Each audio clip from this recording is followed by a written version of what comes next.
Usap-usap mga kapoland, andito pa rin ako sa isla ng Polillo.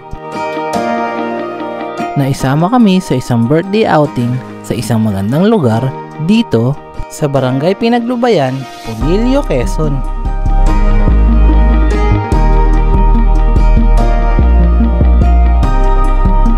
Kaya mga kapoland, samahan nyo kaming tuklasin ang kagandahan ng Polillo.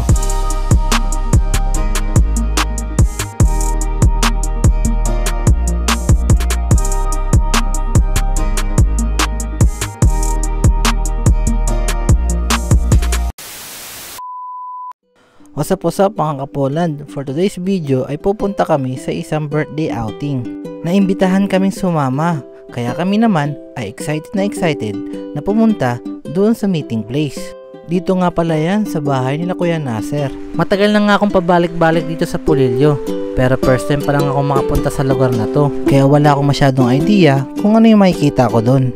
Maya pala nadaanan namin yung tricycle ni Kuya Nasser. Naplatan pala sila ng gulong, kaya yung mga kasama nila ay sumabay na lang sa amin. Pagdating namin ay agad-agad na kami naghakot ng mga gamit papuntang Gurubat, ang unang spot na pupuntahan namin. Pagdating nga namin, agad na pumunta yung mga bata dun sa may ilog. Excited na silang maligo, lalo na't mainit at malinsangan ng panahon. Bagay na bagay talagang lumublob dito sa malamig at malinis sa tubig.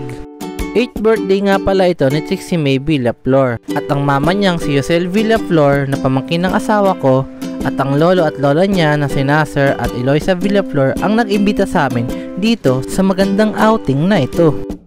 Enjoy na enjoy nga yung mga batang tito at tita ni Trixie. Naalala ko tuloy nung bata ako na simpleng gulong lang at tali at walang ilog ay nag-enjoy na kami magduyan dun sa puno na tinalian namin. Paano pa kaya dito na mayroon pang ilog na pwede mong talunan habang nagduyan ka? Maya pala ay dumating na si Kuya Nasser at saka si Ate Eloy. Pinaayos pa nila yung gulong, kaya late na silang dumating. Sila nga pala yung may dala ng pagkain, kaya pagkarating nila ay agad na silang naggayak para ihanda yung mga pagkain. Masarap yung mga niluto nilang pagkain. Nung kumain na nga ako dyan, busog na busog ako. Happy birthday to you. Happy birthday, happy birthday, happy birthday to you. Sana walang ulan. Tsaka ligas mo. Binibining Polillo. Si Kuya Nasser at Ate Eloy ang punong abala dito sa birthday party ni Trixie, at si Mama Yusel niya ang nagsigurado na lahat ng pangangailangan ng birthday party na to ay matutugunan. Yung mga sa side naman ni Ate Eloy yung mga naghanda at nagayak dito sa birthday party ni Trixie.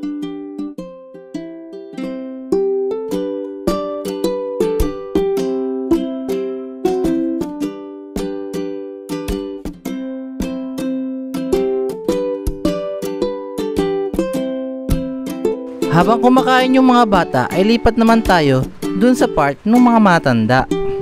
Nandito naman yung mga adult na bisita ni Trixie. May kanya-kanya silang pwesto. Medyo busy pa ang bawat isa dahil kumakain nga. Pero maya-maya yan ay magtipon-tipon na sila. May kanya-kanya silang pinag-uusapan. Iba ang pwesto ng mga lalaki at iba rin yung pwesto ng mga babae.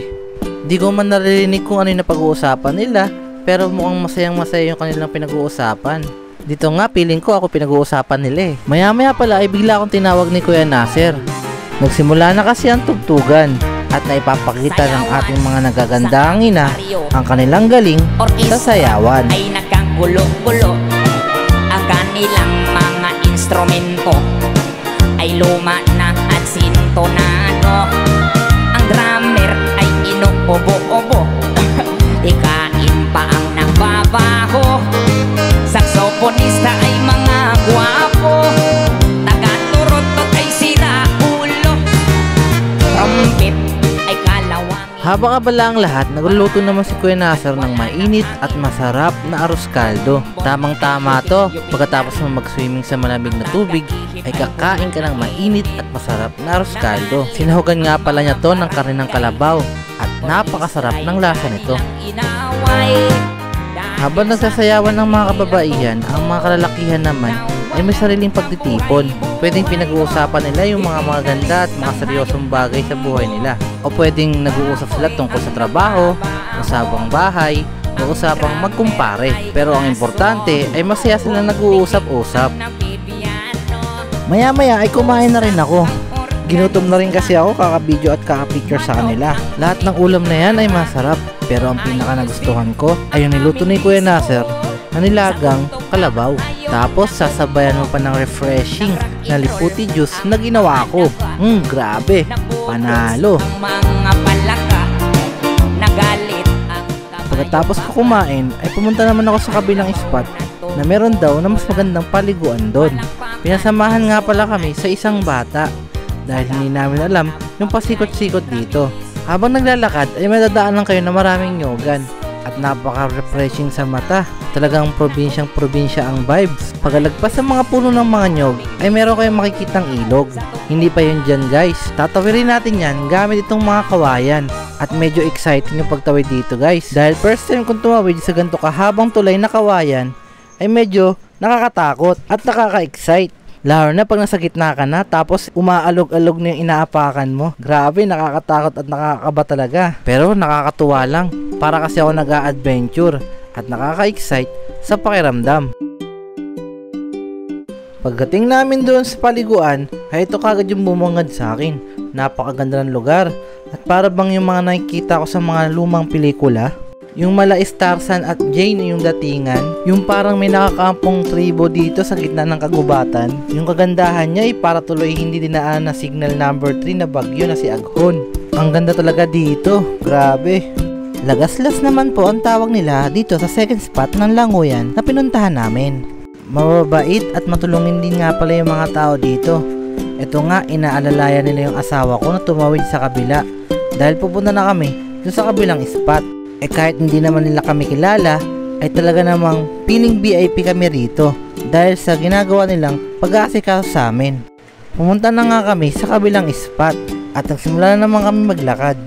Mga 3 minutes na lakaran pa para makapunta kami dun sa kabila. Ito lang naman yung medyo mahirap, pero pag lagpas dito ay okay na.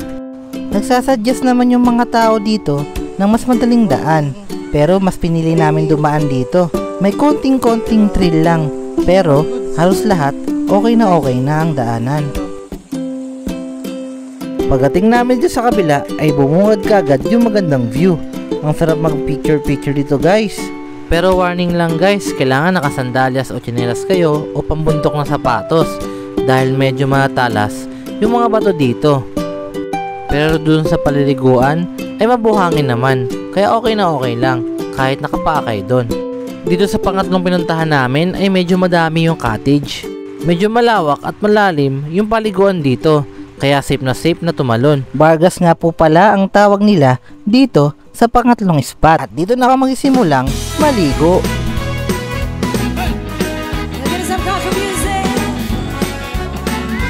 Another country music.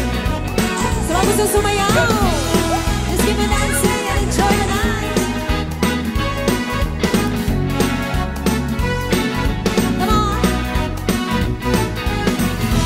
Coming home, I've done the town,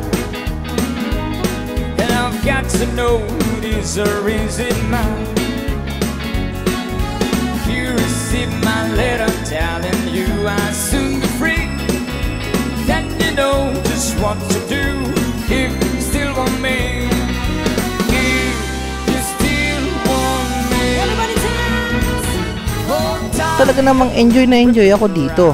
Dahil pagkatapos kong tumalon sa may Vargas at magpamassage ang katawan sa agos ng tubig dito sa Lagaslas, mag-relax at maipaglaro sa mga bata dito sa Gurubat, maka-experience ng mala-challenging na daanan, makadaan sa maaliwalas at kakaibang ganda ng mga daanan, makasalamuha ng masayahin at mabubuting tao, ay talaga namang sobrang amazing ang pagsama ko dito.